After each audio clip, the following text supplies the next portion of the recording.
নমস্কাৰ, স্বাগতম জনাইছোঁ মোৰ পুনৰ নতুন এটি ভিডিঅ'লৈ। আশা কৰোঁ সকলো ভালে আছে আৰু কুশলে আছে।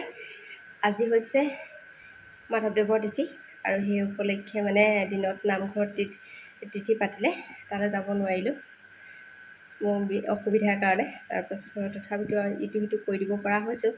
তাকে আজি ৰাতি সাঁজত এতিয়া ৰুটি খাব লৈছোঁ। প্ৰত্যেক বছৰে আমি তিথিত গুৰুজনাৰ তিথিত শংকৰদেৱৰ তিথি, মাধৱদেৱৰ তিথিত, জন্মাষ্টমী তেনেকৈ আমি ৰুটি খাওঁ। আৰু সেইকাৰণে আজি এখেতক সুধিলোঁ কি কৰিব, বনাব পাৰিবনে? তাৰপিছত তেওঁ ক'লে বনাম বুলি ক'লে আৰু তাৰপিছত এতিয়া মই যা যোগাৰ কৰি দিলোঁ, এখেতে বনাব আৰু দোকান বন্ধ কৰি আহিলে। তাকে ভাবিছোঁ ভিডিঅ'টো আৰম্ভ কৰোঁ, কেনেকৈনো আমি তিথি পাৰ কৰিছোঁ তাকে আপোনালোককো অকণমান দেখুৱাওঁ, এটা স্মৃতি হিচাপে থাকি যাব। সেইকাৰণে ভিডিঅ'টো আৰম্ভ কৰিলোঁ, পাহৰিয়ে গৈছিলোঁ কৰিবলৈ। তাৰপিছত এতিয়া টুকুৰকৈ মনত পৰিলে ভিডিঅ'কণ কৰোঁ, সেইকাৰণে ভিডিঅ'টো আৰম্ভ কৰিছোঁ। ভিডিঅ'টি চাব। আৰু মই এতিয়া ৰুটি বেলি দিছোঁ, আমাৰ এখেতে ভাজিব, যিহেতুকে মই গেছত নেলাগোঁ আজিৰ দিনটোত। তাৰপিছত আমাৰ সোণক শুৱাই থৈ আহিছিলোঁ, সোণ উঠিলে। এইফালে আমাৰ সোণ, এইফালে চোৱা না, এইফালে আমাৰ সোণ শুই আছিলা হয়নে? কৈ দিয়া। ঘামচিও হৈছে, গৰমটো বেছি হৈ গৈছে যে ঘামচি উঠিছে আমাৰ সোণৰ, আৰু পিঠি খজুৱাই দিবলৈ খুব হয়। আৰু মই এতিয়া বনাই আছোঁ ৰুটি।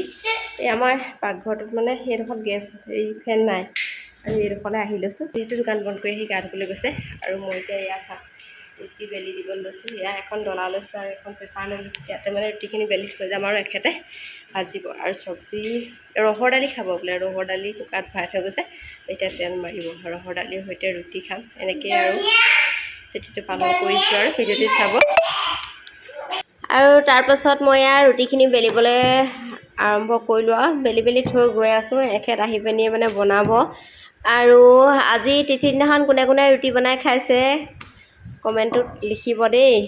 আৰু মই ভিডিঅ'টো পাওঁতে বাৰু মাধৱদেৱৰ তিথি পাৰ হৈ গুচি যাব, আৰু তথাপিতো জনাব আৰু ভাল লাগিব। এইখিনি এটা ৰুটি বেলি দিছোঁ দেই। আমাৰ একেটা সেয়া ৰান্ধনি ঘৰত সোমাইছে। ৰুটিবোৰ গোল গোল হৈছেনে বাৰু?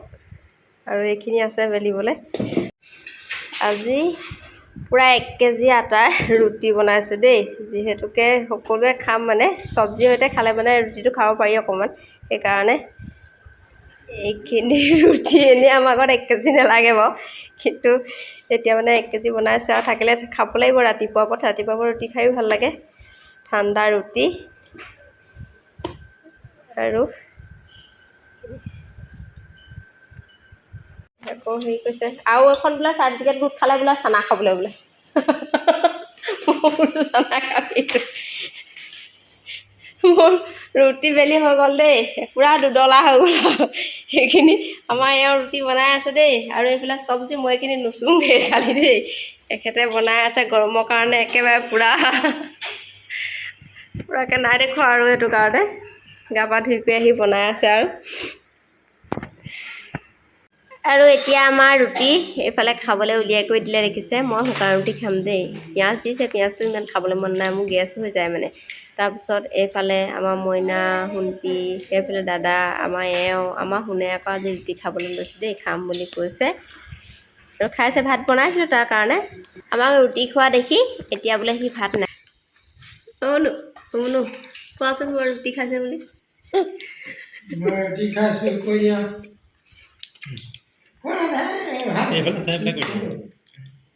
ৰুটি খাই আছোঁ। ক'ত লৈছা? হাতখন লুকুৱাই দিয়া। ৰুটি খাইছোঁ। এয়া ৰুটি হাতলৈ আনিছোঁ। এতিয়া মই খাম দালি খাই দিয়া। দালি চামচা খাই দিয়া।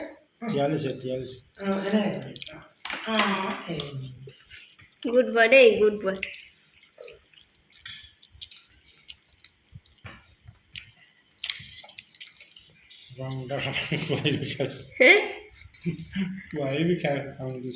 এই শুকানটি নহয় আৰু